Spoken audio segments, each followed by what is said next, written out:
నేటి వైశిష్యంలో భాగంగా ఈ రోజున మనం షష్టగ్రహ కూటమి గురించి చెప్పుకుంటూ వస్తున్నాం కాబట్టి షష్టగ్రహ కూటమి యొక్క ప్రభావం ప్రస్తుతం మనం ధనుసు రాశి గురించి మాట్లాడుకుందాం. ధనుసు రాశి వారికి షష్టగ్రహ కూటమి అన్న విషయం మీద ఇప్పుడు మనం చూసినట్లయితే ధనుసు రాశిలోకి వచ్చిన నక్షత్రాలు ప్రధానంగా ఏంటి? మొట్టమొదట మనం చూడవలసింది అది మూల 4 పదాలు, పూర్వాషాఢ 4 పదాలు, ఉత్తరాషాఢ 1వ పాదం. ఇవన్నీ కూడా మనకి ధనుసు రాశిలోకి వచ్చిన నక్షత్రాలుగా చెప్తాం. అయితే ఈ ధనుసు రాశి వాళ్ళకి షష్టగ్రహ కూటమి అంటే 6 గ్రహాలు కలిసి వీళ్ళకి రాశి నుంచి 4వ ఇంట్లోకి ఏర్పడుతున్నాయి. మొట్టమొదటి విషయం అది. అక్కడి నుంచి అది చూసే ప్రదేశం కూడా 4వ స్థానం నుంచి 10th భావాన్ని చూడడం జరుగుతుంది. కాబట్టి ఇక్కడ ఆ 4వ రాశి యొక్క అధిపతి అంటే మీనరాశిలో ఏర్పడుతుంది షష్టగ్రహ కూటమి. దాని అధిపతి మనకి 6వ ఇంట్లో ఉండడం జరిగింది. కాబట్టి ఇప్పుడు ప్రస్తుతం దీని యొక్క ప్రభావం రాగల 2 నెలల్లో ఉంటుంది. కనుక ఇప్పుడు ఆల్రెడీ ఈ యొక్క మార్చి చివరి నుంచి అంటే 29 నుంచి అన్ని గ్రహాలు 4వ స్థానంలోకి వచ్చి వాటి యొక్క ప్రభావాన్ని ఏ రకంగా చూపిస్తాయి, అందులో ప్లస్లే ఉన్నాయి, ఏమన్నా దానికి మనం తీసుకోవాల్సిన రెమెడీస్ ఏమైనా ఉన్నాయా అన్న విషయాలని కూడా మనం ఇక్కడ చూద్దాం. మొట్టమొదటిగా ఏంటంటే 4వ ఇంట్లోకి వచ్చినప్పుడు అక్కడ మనకి ఈ యొక్క స్థిరాస్తుల మీద కానీ లేకపోతే గృహ వాతావరణం, మానసిక ప్రశాంతత మొదలైన విషయాల మీద దాని యొక్క ప్రభావం అనేది ఉంటుంది. కొన్ని సందర్భాల్లో తల్లి యొక్క ఆరోగ్య విషయాలన్నీ కూడా దాంట్లో మనం చూడొచ్చు. అయితే ఇలా ఉన్నప్పటికీ కూడా వీటి విషయంలో ఎక్కువ మీరు ఫోకస్ చేస్తారు. అంటే ఏదైనా స్థిరాస్తులు ఏర్పరచుకుందామా, లేకపోతే ఇంటిని ఏదైనా నూతనంగా నిర్మాణాత్మకంగా తయారు చేసుకుందామా, లేకపోతే ఇంకేదైనా ఎక్స్టెండ్ చేద్దామా, లేకపోతే ఏదైనా ఒక వాహనం కొనుగోలు చేద్దామా అనే విధంగా మీ ఆలోచనలు ఎక్కువ కేంద్రీకృతం అవ్వడానికి ఆస్కారం అనేది ఒకటి మనకి ఎక్కువ. ఎందుకంటే అన్ని గ్రహాలు అక్కడే ఉండడం, ప్లస్ అన్ని గ్రహాలు ఉన్నంత మాత్రాన ప్రతి గ్రహం ఇంకో గ్రహానికి పడాలని లేదు. అందులో కొన్నిటికి కొన్ని ఫ్రెండ్స్ అయితే కొన్నిటికి కొన్ని శత్రుత్వాలు కూడా ఉంటాయి. కాబట్టి ప్రతి గ్రహం మనకి ఫర్రే చేయకపోయినా దాంట్లో ఒకటి ఏంటంటే ఈ రకమైన మన ఖర్చులన్నీ కూడా గృహాలు, అలాగే స్థిరాస్తులు, వాహనాలు మొదలైన వాటి మీద ఎక్కువ ఫోకస్ చేయడం. వీటన్నిటికంటే కూడా ముఖ్యంగా ప్రశాంతత అనే విషయం అనేది ఇక్కడ మనకి కొంత తక్కువగా కనబడుతుంది. అంటే దీంట్లో ఉండే ఒక పద్ధతి ఏంటంటే వీటి కోసం ఆలోచనలు అధికంగా ఉంటాయి. ఆర్థిక సంబంధంగా ఎలాగైనా సరే రుణాలు తీసుకుని, ఎందుకంటే రుణం తీసుకునైనా అంటే అప్పు చేసైనా లోన్ తీసుకునైనా ఏదైనా ఒక స్థిరాస్తి ఏర్పరచుకోవాలన్న ధ్యాస అనేది ఎక్కువ మీకు ఉండడం అనేది ఒకటి. అలాగే దాంతోపాటుగా ఇంకా మీకు ఏంటంటే మీకు పర్సనల్గా రోగనిరోధక శక్తిని పెంచుకునే విధంగా మీ పరిస్థితులు అనేవి అనుకూలంగా ఉండడానికి ప్రయత్నాలు చేస్తారు. అయితే దీంతో పాటుగా ఇంకా ఏంటంటే మీకు వృత్తికి సంబంధించిన విషయాల మీద కొంత కాన్సన్ట్రేషను తక్కువయ్యి ఇక్కడ ఎక్కువ ఫోకస్ అవుతుంది. కారణం ఏంటంటే అన్ని గ్రహాలు ఉన్న స్థానం ఇది కాబట్టి ఇక్కడ మనకి కొంత ప్రెషర్, టెన్షన్ ఎక్కువగా ఉంటుంది. కాబట్టి ఎప్పుడైనా సరే అన్ని గ్రహాలు ఏదైనా ఏ ప్రదేశానికి ఎక్కువగా వస్తాయో ఆ ప్రదేశంలో ఎక్కువ స్ట్రెస్ అనేది ఉంటుంది. కాబట్టి అది మంచైనా చెడైనా యావరేజ్ అయినా వాటి యొక్క ప్రభావం అనేది ఉంటుంది. కనుక ఆ సమయంలో వాళ్ళకి ఏదైనా కాన్సన్ట్రేట్ చేసి ఏదైనా చేద్దామనుకున్నా ఎంతవరకు చేయలేమా, ఎక్కువ ఆలోచనలు, ప్రశాంత్ తగ్గడం మొదలైన వాటికి ఆస్కారం ఉంటుంది. అదేం పెద్ద సమస్య ఏం కాదు. మొత్తానికైతే ఎలా అయినా స్థిరాస్తులను పెంచుకోవడానికి చేసే ప్రయత్నాలు అనేవి అధికంగా ఉంటాయన్నది ఒకటి ఇక్కడ మనం వీళ్ళ విషయంలో చూడాలి. కానీ వృత్తికి సంబంధించిన విషయాల్లో మాత్రం ఎక్కువ జాగ్రత్తలు తీసుకుంటూ ముందుకు వెళ్ళాలి. ఎందుకంటే వృత్తి మీద కాన్సన్ట్రేషన్ అనేది ఇక్కడ కొంత తగ్గుతూ ఇక్కడ ఎక్కువ అధికంగా ఉంటుంది. కాబట్టి ముఖ్యంగా అలాంటి విషయాల్లో కొంత దాన్ని కూడా మీరు రెండింటినీ బేరీజు వేసుకుంటూ ముందుకు వెళ్ళినట్లయితే సమస్య అనేది ఉండదు. ఇంకొకటి కూడా ఏంటంటే ఏ షష్టగ్రహ కూటమి ఎవరికి నడిచినా కూడా ప్రధానంగా అది గోచారరీత్యా నడుస్తున్న దాని యొక్క బలం కొంత ఉంటుంది.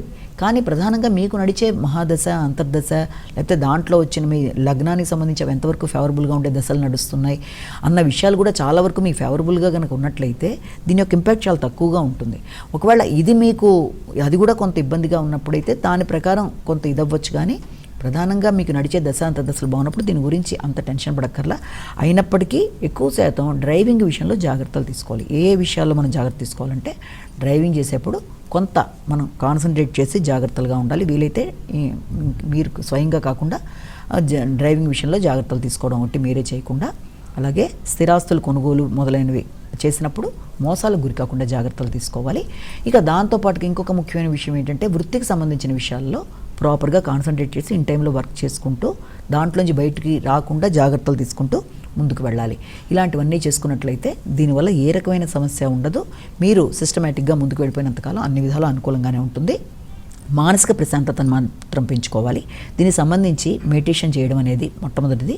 అలాగే యోగా, మెడిటేషన్ మొదలైనవి చేసుకుంటూ దాంతోపాటుగా వం క్రీం అచ్యుతానంత గోవింద అరుణాచల శివ ఈ 2 శ్లోకాలు కూడా బాగా పఠించడం ఇలాంటివి చేసినట్లయితే దీని యొక్క ప్రభావానికి అంతగా మీరు ఎక్కువ ఏదో జరిగిపోతుంది, ఎలాంటివి ఏమి జరగవు, అన్ని విధాలు అందరికీ అనుకూలంగానే ఉంటుంది. కాబట్టి అలాంటివి ఏం లేకుండా మీకు నడిచే దశలు బాగుంటాయి, అన్ని విధాలా బాగుంటుంది అనుకుంటూ ముందుకెళ్ళాలి. ఇక షష్టగ్రహ కూటమిలో మరొక రాశి మకర రాశి గురించి కూడా ఇప్పుడు మనం తెలుసుకుందాం. మకర రాశి వాళ్ళకి షష్టగ్రహ కూటమి అనేది 3వ స్థానంలో ఏర్పడుతుంది. మకర రాశిలోకి వచ్చిన నక్షత్రాలు తీసుకున్నట్లయితే మనం ఉత్తరాషాఢ 2, 3, 4 పాదాలు, శ్రవణం 1, 2, 3, 4 పాదాలు, ధనిష్ట 1, 2 పాదాలు, మొత్తం ఈ 9 పాదాల వాళ్ళకి కూడా మకర రాశిలోకి వస్తారు.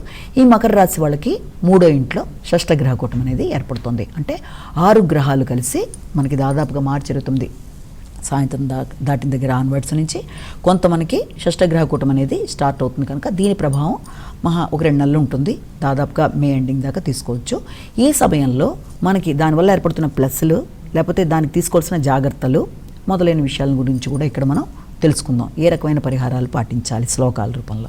అలా తీసుకున్నట్లయితే 3వ ఇంట్లోకి ఎప్పుడైతే ఈ యొక్క షష్టగ్రహ కూటమి ఏర్పడుతుందో చాలా వరకు వీళ్ళకి స్నేహ సంబంధాలు, అలాగే పరాక్రమం, తర్వాత నిర్ణయ సామర్థ్యం, ఆలోచన విధానం, సెల్ఫ్ ఎఫర్ట్స్ అంటే స్వయంగా చేసే కార్యక్రమాల్లో వాళ్ళ యొక్క శక్తి సామర్థ్యాలు చూపిస్తూ చేసే పనులు, ట్రావెల్స్ అంటే ఎక్కువగా వాళ్ళు ప్రయాణాలు చేయడానికి అవకాశాలు లాంటివి, ఫ్రీక్వెంట్ జర్నీస్ లాంటి వాటికి మొదలైన వాటికి, అలాగే కమ్యూనికేషన్ ప్రధానంగా వీటన్నిటికీ సంబంధించిన ప్రదేశంలోకి రావడం బట్టి ఏం జరుగుతుందంటే వాటికి సంబంధించిన విషయంలో అంటే అది చాలా వరకు ఫేవరబుల్గా ఉన్నప్పటికీ కూడా ఇక్కడ మనం ఏం చేయాలంటే వీళ్ళంతవరకు ఎక్కువ గ్రహాలు ఎప్పుడైనా సరే ఏ స్థానంలోకి వచ్చినా ఆ భావం మీద దాని యొక్క బలం కొంత ఇదవుతుంది కనుక వీలైనంతవరకు ఇక్కడ ఈ విషయాలు ఫేవరబుల్గా ఉంటున్నప్పటికీ కూడా వీలైనంత జాగ్రత్తలు తీసుకుంటూ మనం ముందుకెళ్ళాలి. అంటే ముఖ్యంగా ఏ రకంగా జాగ్రత్తలు తీసుకుంటూ మనం ముందుకెళ్ళాలి అంటే ఇతరుల సహకారాన్ని మనం ఆశించినప్పుడు వాళ్ళు ఇచ్చిన సహకారం మనం ఆశించిన స్థాయిలో లేదు అని మనం బాధపడే కన్నా మనంతరం మనం సొంతంగా ఆ కార్యక్రమాన్ని ఎలాగైనా కంప్లీట్ చేసుకోవడానికి ప్రయత్నం చేయడం అనేది, అలాగే ప్రయాణాలు చేసేటప్పుడు జాగ్రత్తగా ఉండాలి. అంటే ప్రయాణాల్లో కొత్త పరిచయాలు, కొత్త వ్యక్తుల వల్ల కానీ, లేకపోతే కొత్త పరిస్థితుల వల్ల మనకున్న వస్తువుల్ని జాగ్రత్త చేసుకోవాల్సిన పరిస్థితులు రావడం లాంటిది కానీ, అలాగే ఏదైనా కమ్యూనికేషన్ ఎవరితోన్నా మాట్లాడేటప్పుడు అవతల వాళ్ళకి ఆ మాటల వల్ల అపార్థాలు రాకుండా స్నేహ సంబంధాలు కాపాడుకునే విధంగా మనం జాగ్రత్తలు తీసుకోవడం, ఇవన్నీ కూడా మనం చేయవలసిన పనులు. అంటే ప్రతి దాంట్లో ఉండే ప్లస్లు మైనస్ల్లో ఈ రకమైన పరిస్థితులు. అలాగే దీంట్లో ఉండే ప్లస్ కూడా ఏంటంటే ఇది ఇంత కష్టపడి పనిచేస్తారు, చాలా మీ యొక్క అన్ని ఎఫర్ట్స్ అన్నీ పెడతారు, ప్రతి దాంట్లోనూ మీరంతటి మీరే ఇన్వాల్వ్ అయ్యి చేస్తే కానీ చాలా వరకు పనులు, ఎందుకంటే వ్యక్తుల సహకారం అనేది ఆశించిన స్థాయిలో ఉండడం అనేది తక్కువ. కాబట్టి ఈ సమయంలో ఎక్కువ స్ట్రెస్, స్ట్రెయిన్, పని చేయడం, మీరే చేసుకోవడం, అన్ని పనులు మీరు చేసుకోవడం, మీరే కమ్యూనికేషన్, మీరే సహకారం, మీరే పని చేయడం, మీరే ప్రయాణం చేయడం, అన్ని ఆల్ రౌండర్లా మీరు చేసుకుంటారు. కాబట్టి దాని యొక్క ఫలితం ఏంటంటే రాగల సమయంలో మళ్ళీ 9th చూస్తుంది. కాబట్టి